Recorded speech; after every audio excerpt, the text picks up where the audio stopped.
Formaji YouTube video k lia oper jo tum ny story lik kdhs k oper tai men strong hook lik k do. Hook jandar. Suspenseful our curiosity si barpor hona chaye k mary viewer engage ho jn our video ko ntk deken title, The Mysterious Box. The box arrived at dawn. It sat alone at the doorstep, perfectly centered, as if it had chosen that spot. The wood looked old, darker than it should have been, soaked with years of silence.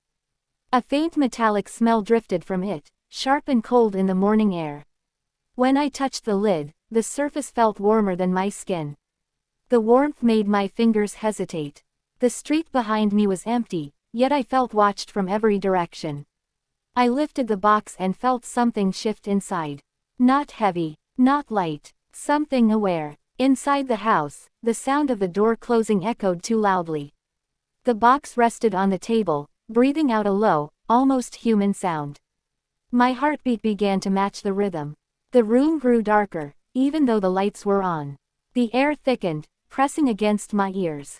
I noticed faint scratches on the lid. They looked like marks made from the inside. A sudden knock came from within the box. Slow, deliberate, as if asking permission. Sweat ran down my spine when the knocking turned into scratching. The smell changed, now sweet and rotten at the same time. My hands shook as the latch began to move on its own. The box trembled. The table vibrated. A whisper slipped through the cracks, calling my name in a voice I recognized. My knees weakened as the weight of the moment pressed into my chest. The thing inside the box leaned forward, its face shifting between memories I tried to forget. Its skin carried the color of old paper, stretched too tight over sharp bone. The eyes remained familiar, painfully familiar, reflecting moments I buried deep inside myself. A cold pressure wrapped around my ankles as the shadows tightened their grip. They felt damp, like hands pulled from deep water. I tried to step back, but the floor felt softer, almost breathing beneath my feet. The room no longer smelled like my home. It smelled like rain trapped underground. The thing opened its mouth wider, and the sound that escaped was not a voice. It was a chorus of whispers layered together, each one repeating a different regret. My ears rang as the walls began to bend inward. The lights flickered, revealing shapes crawling just beneath the surface of the ceiling. I felt my heartbeat slowing, as if time itself had begun to hesitate. The box shifted again, sliding closer without touching the floor. Its edges scraped against the air, producing a sound like breaking teeth. The familiar eyes never blinked. They studied me, measured me, remembered me. I realized then that the box did not arrive randomly.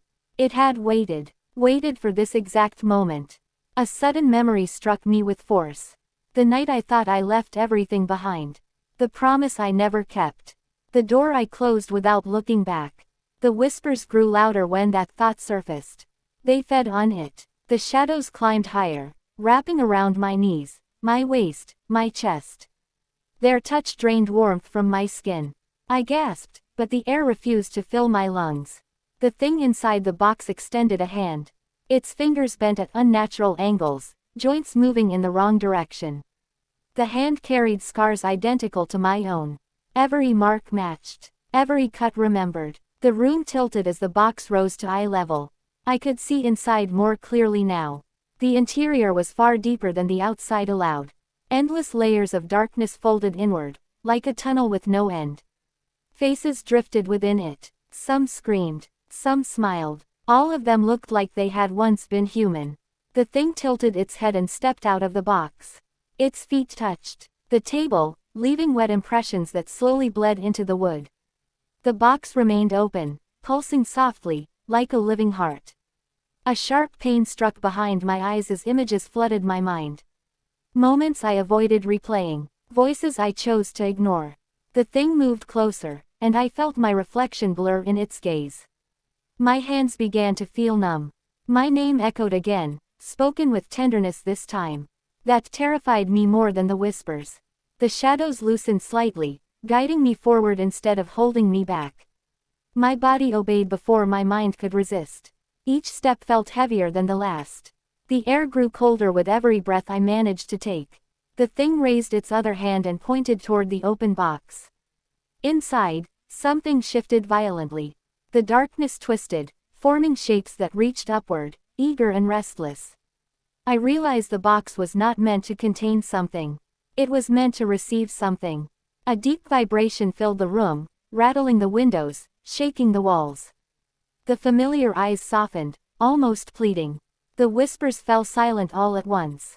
In that sudden quiet, I heard my own voice speaking from inside the box. It spoke words I never remembered saying. Promises, confessions, truths buried under years of denial. The thing stepped aside, clearing a path. The shadows tightened again, this time pushing instead of pulling. The floor tilted toward the box. My reflection appeared on the inner walls, stretched and distorted, staring back in horror. The box felt closer with every breath, even though I did not move. The smell of damp earth grew stronger.